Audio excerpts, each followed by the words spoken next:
guys, I hope you guys doing well. This is your coach Shahid Zaman Khan, and I got the message again. I got the message that hard and low, very effective shot, very important shot. Hard and low can be used in so many different angles. In so many different angles you can use hard and low. Hard and low, when you're hitting that hard and low on easy weak straight drive, you're hitting hard and low, that can bounce behind this red line here. First bounce and then second bounce need to die. Second bounce need to die. So that hard and low call all the way back. You're using the back court in that. And then one hard and low you're hitting and finishing the ball in the front court. In the front court, where you're hitting the ball too low here, it can end here. But make sure when you're using that shot, you have to use very close to the wall. Very close to the wall. Means when you're hitting that straight drive, you need to be attached in the wall. Means when you're using that shot, see, it's like the ball is glued in the wall. If you're using the weak shot, that's what I learned and listened from one of the person who was messaging that my club has an older person who's beating everyone. And he has hard and lows from every angle. He used those hard and lows. No one can catch those shots. In order to play with a good player, the first thing you have to improve your pace, your high pace. The difference as a club coach for 10 years, learning that what is the difference in good and bad players? The difference is your good pace. If your pace is high, you become a great player. That's why if you're a great player, but you're playing with professionals who are incredible players, they can make you tired in a few rallies. They can destroy you in a few rallies, and they can bring your breath or your heart in your mouth in few rallies because the pace of the ball is so high. That's why, so that guy who messaged me, I hope he watched that video and he understands that in order to beat a great player, if he is using a tight game, you have to use the tight game too. Sometimes a very hard hitter you're playing, you can't hit the ball hard with him. You can switch the side and play a relaxed game, means a soft squash, a mixed creative squash with less power. Because with so many hard hitters sometimes, when you're hitting the ball hard and he's hitting the ball hard, you're hitting the ball hard, so you're both playing goof squash.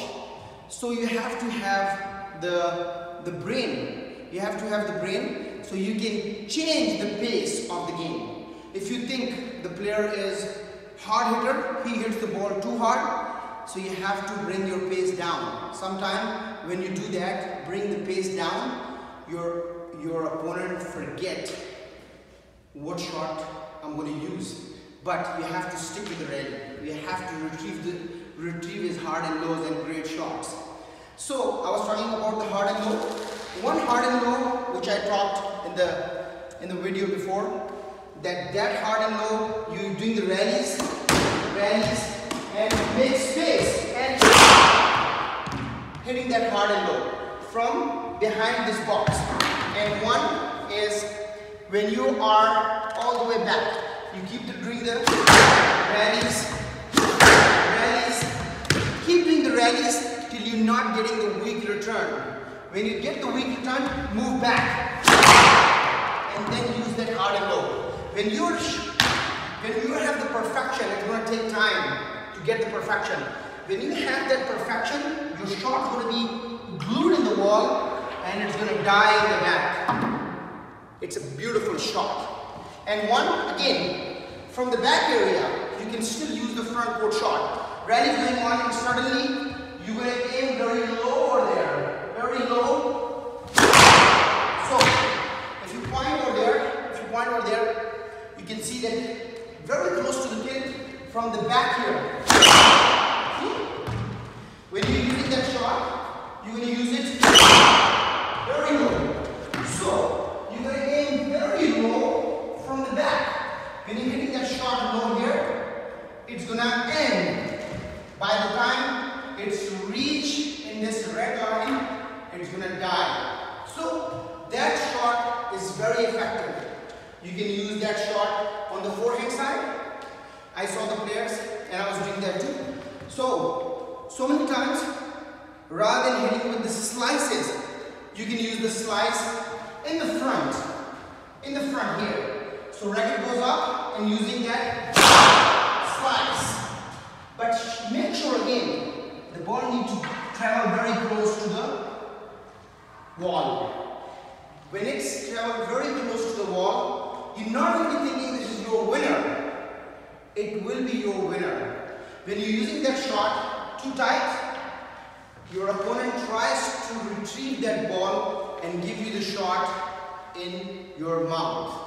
So use those shots and you will see a huge difference. The same thing, you're going to use those shots from the backhand side.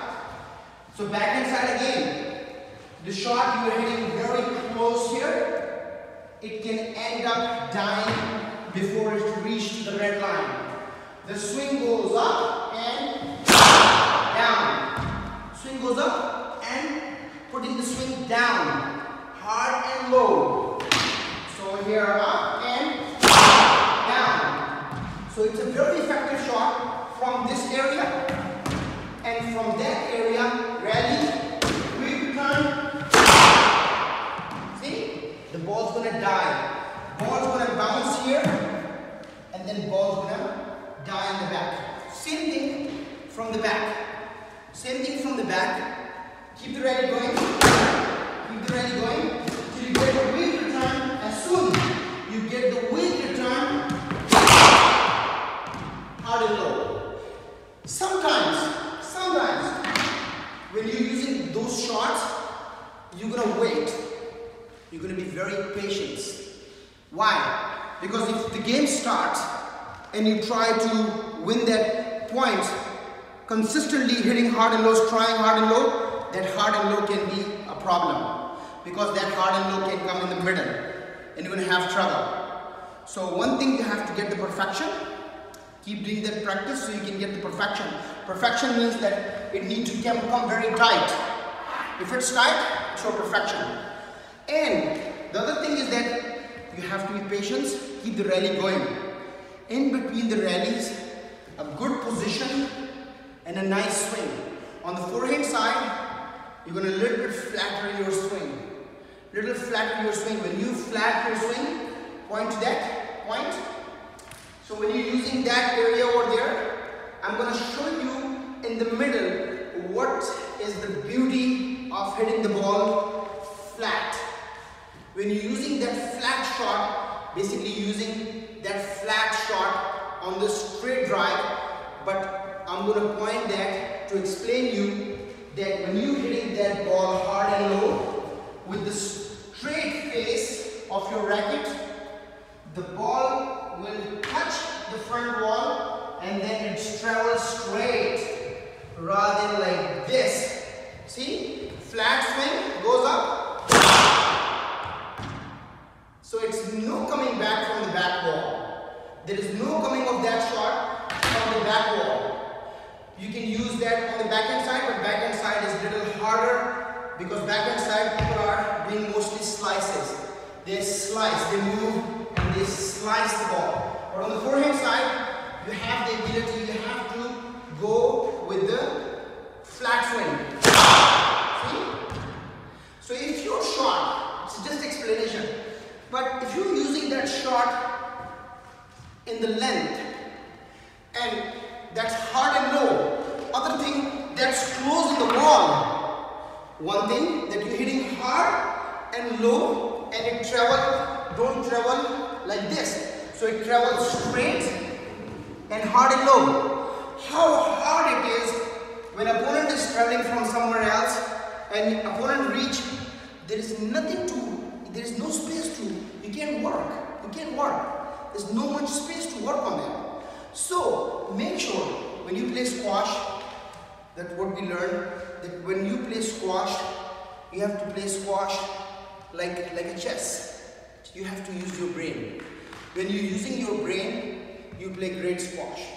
So I hope these things will solve the problem when you play with good players, because you can't beat good players on just playing defensive squash.